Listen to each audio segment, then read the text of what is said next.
Mahkamah Konstitusi mengabulkan penyelenggaraan pemilu serentak pada tahun 2019. Dengan demikian, RUU Pemilu sebagai payung hukum pelaksanaan pemilu 2019 nanti harus sejalan dengan keputusan MK, termasuk soal ambang batas pemilihan calon presiden dan wakil presiden.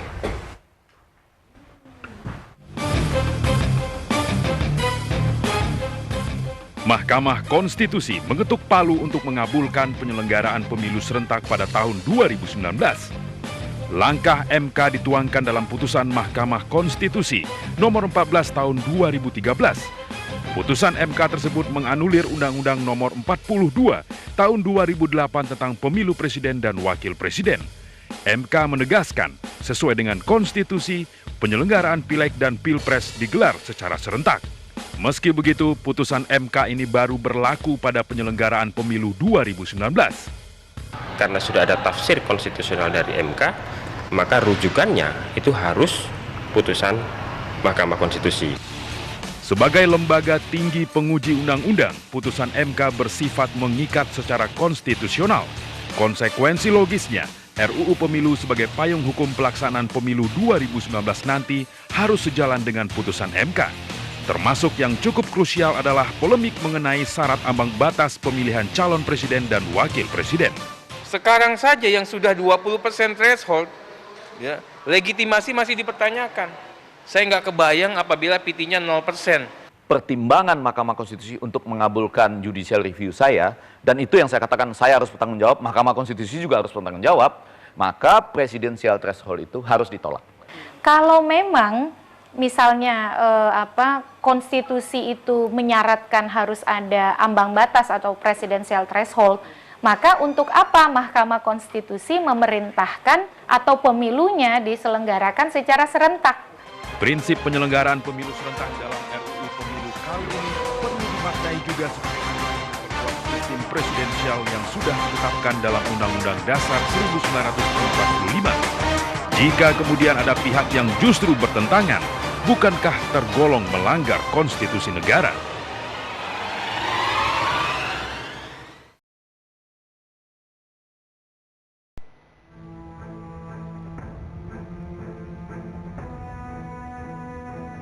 Ambang batas parlemen dan pencalonan presiden masih menjadi perdebatan panjang yang tak kunjung selesai. Tarik ulur kepentingan partai menjadi penyebab utama pengesahan RUU Pemilu kembali tertunda. Mekanisme voting yang menjadi jalan terakhir untuk mengambil keputusan masih urung dilakukan. Alasan klasik pun muncul dari politikus Senayan. Sedapat mungkin kita akan hindari, ya, menggunakan voting, ya. Sebagaimana kemarin juga dalam membahas 13 isu strategis yang sudah kita selesaikan, kita tidak menggunakan voting. Memang ada pemetaan lah. Kira-kira partai A ingin mengingatkan usul apa, partai B, partai C, semua kita catat dengan baik, kita record, kita rekam. Penentuan parliamentary dan presidential threshold berdasarkan hasil pemilu legislatif tahun 2014 ditentang oleh mayoritas fraksi di DPR RI. Namun partai pendukung pemerintah yang memiliki kursi mayoritas di DPR saat ini justru mendukung ambang batas dengan persentase yang cukup tinggi. Kami sangat mendukung adanya ambang batas presiden. Berapapun besarnya kita bicarakan.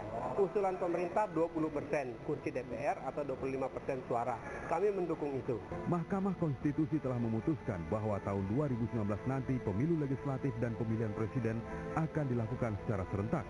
Artinya berapapun persentase ambang batas yang akan diputuskan oleh anggota DPR dalam rapat pembahasan RUU Pemilu akan bertentangan dengan konstitusi.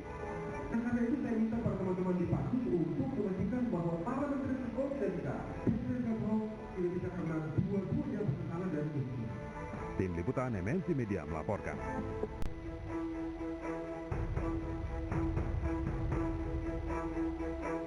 Keinginan Partai Golkar, PDI Perjuangan dan Partai Nasdem untuk tetap mematok angka presidensial threshold sebesar 20% kursi di DPR atau 25% suara sah nasional sudah hampir final.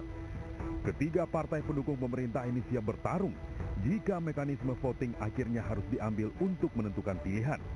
Usulan pemerintah 20% kursi DPR atau 25% suara. Kami mendukung itu. Namun secara teoritis, Apabila nanti itu pasangan calon tunggal, maka rekan-rekannya harus memperhatikan. Ini bukan soal partai besar dan partai kecil. Jika koalisi partai pendukung pemerintah saat ini bersatu untuk mengusung satu calon, maka bukan tidak mungkin pemilu tahun 2019 hanya akan diikuti oleh satu pasangan calon presiden. Biarkanlah partai-partai ini, partai-partai kecil ini berkembang dan mereka bisa mengabulkan presiden, sehingga masyarakat Indonesia ini bisa alternatif mencari sosok presiden itu gitu. DPR mau menjadwalkan diputuskan masih ada 3 yang masih usia salah sistem, parliamentary threshold dan presidential threshold. Kemudian sistem terbuka, tertutup atau kombinasi. Pilihan partai terhadap persentase presidensial threshold memang syarat dengan kepentingan. Namun setiap wakil rakyat yang duduk di DPR harus ingat bahwa mereka disumpah untuk lebih mengutamakan kepentingan bangsa dan negara di atas kepentingan kelompok atau golongan. Tim Liputan MNC Media melaporkan. Ambang batas pencalonan presiden yang masih dibahas dalam rapat RUU Pemilu dianggap tidak relevan lagi dalam pemilu serentak tahun 2019 nanti. Presidensial threshold akan membatasi hak politik bagi partai baru yang belum memiliki kursi di DPR. Meski belum pernah mengikuti pemilu, kekuatan partai baru patut diperhitungkan. Melalui berbagai kegiatan, partai baru mampu menunjukkan eksistensinya sebagai partai yang siap bertarung pada pemilu 2019 nanti. Gagasan tentang kembali kepada threshold yang lama sebenarnya tidak logis ya, karena 5 tahun ini ada dinamika politik yang tidak sederhana. Bahwa ada kepentingan partai-partai besar yang ingin mengkanalisasi bahwa calon-calon presiden itu hanya dari mereka-mereka saja. Metode dengan adanya pemilu serentak, maka kemudian berdasarkan konstitusi, asumsi kami maka tidak ada yang namanya presiden threshold. Apa yang diinginkan partai baru tidak terlepas dari amanat konstitusi. Karena undang-undang pemilu seharusnya memberikan hak dan kewajiban yang sama terhadap semua partai politik. Ya, memang sesuai dengan putusan MK, maka pemilu 2019 itu dilakukan serentak ya. Konsekuensi dilakukan serentak itu, kita tidak dapat lagi menggunakan parliament threshold sebagai rujukan, sebagai landasan untuk menentukan presiden threshold. Mereka membendung partai-partai lain, partai-partai kecil yang mau bersaing di pemilu 2019. Nah, ini salah satu kepentingan partai-partai besar gitu, untuk membendung partai-partai kecil agar mereka tidak boleh mencalonkan presiden pada 2019. Kini integritas wakil rakyat diuji karena presidensial threshold adalah langkah awal bagi warga negara untuk mendapatkan pemimpin terbaik. Akankah politikus Senayan setia pada sumpah jabatannya yang harus mengutamakan kepentingan bangsa dan negara? Atau justru mengingkarinya dengan membela kepentingan partainya di 2019 nanti? Tim Liputan MNC Media melaporkan.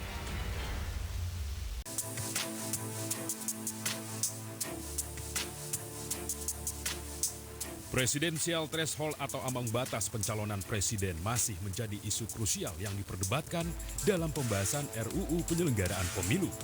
Mayoritas fraksi menghendaki ambang batas 0% dengan harapan akan menghasilkan pilihan capres terbaik bagi seluruh rakyat Indonesia. Namun partai koalisi pendukung pemerintah, Golkar, PDIP, dan Nasdem berupaya tetap mempertahankan ambang batas 20% untuk pencalonan presiden. Warga pun bereaksi atas persentase ambang batas pencalonan presiden ini. Saya lebih bagus, lebih banyak ya, karena kan kalau banyak itu paling tidak ada penyaringan, oh ini yang lebih bagus seperti ini. Untuk pemilihan presiden lebih baik menurut saya adalah 20%. Lebih banyak calon lebih baik ya, karena di situ nanti akan muncul orang yang mungkin secara partai tidak aktif di partai, tapi secara kapasitas dan memang secara kepemimpinan atau karisma dia di masyarakat itu ada pilihan. Pendapat ini harusnya menjadi pertimbangan bagi fraksi PDI Perjuangan, Golkar, dan Nasdem yang masih menginginkan angka 20% sebagai persyaratan untuk mengajukan calon presiden. Karena dengan presidensial threshold 20%, besar kemungkinan pemilihan presiden hanya akan diikuti oleh sedikit pasangan calon. Maka ini akan baik dalam demokrasi kita, memberi kesempatan seluas-luasnya bagi putra-putri terbaik bangsa untuk mendapat kesempatan menjadi capres maupun cawapres. Presidential threshold 0% itu lebih rasional. Itu dimaksudkan agar kita bisa memberikan kesempatan kepada semua orang, semua partai politik untuk bisa mencalonkan diri.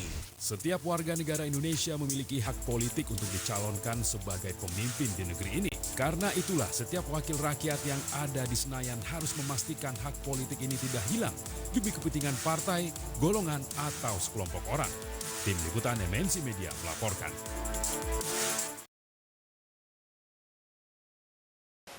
Pemirsa, di mata hukum dan konstitusi, seluruh partai politik memiliki hak yang sama.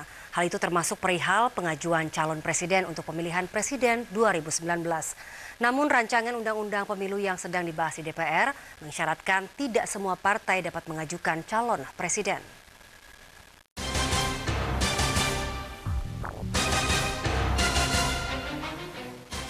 Mungkin Anda salah satu pihak yang percaya bahwa setiap undang-undang dibuat untuk menciptakan keteraturan. Seperti halnya Undang-Undang Nomor 22 Tahun 2009 yang mengatur lalu lintas dan angkutan jalan raya. Namun tampaknya bukan itu yang terjadi dalam draft Undang-Undang Penyelenggaraan Pemilu yang sudah diusulkan pemerintah. Pasal 190 sampai 192 rancangan itu memicu kontroversi, seperti pasal 190 contohnya. Dalam pasal itu diatur tentang ambang batas pencalonan presiden.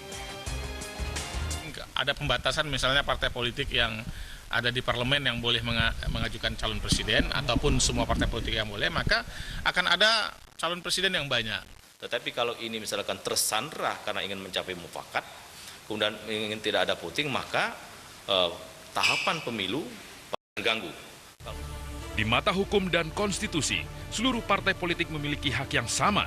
Hal itu termasuk perihal pengajuan calon presiden untuk pemilihan presiden 2019. Namun rancangan undang-undang pemilu yang sedang dibahas di DPR mengisyaratkan tidak semua partai dapat mengajukan calon presiden. Mereka ingin menghalangi atau ada upaya membatasi partai politik peserta pemilu untuk mengusung calon. Inkonstitusional. Loh, mereka itu mau sebut apa pemilu ini? Karena yang namanya pemilu itu memilih anggota DPR dan presiden. Kalau cuma satu saja apa? Pemilu apa itu? Lantas, jika ini dianggap inkonstitusional, apakah keteraturan berbangsa dan bernegara akan terwujud? Tim Liputan MNC Media melaporkan.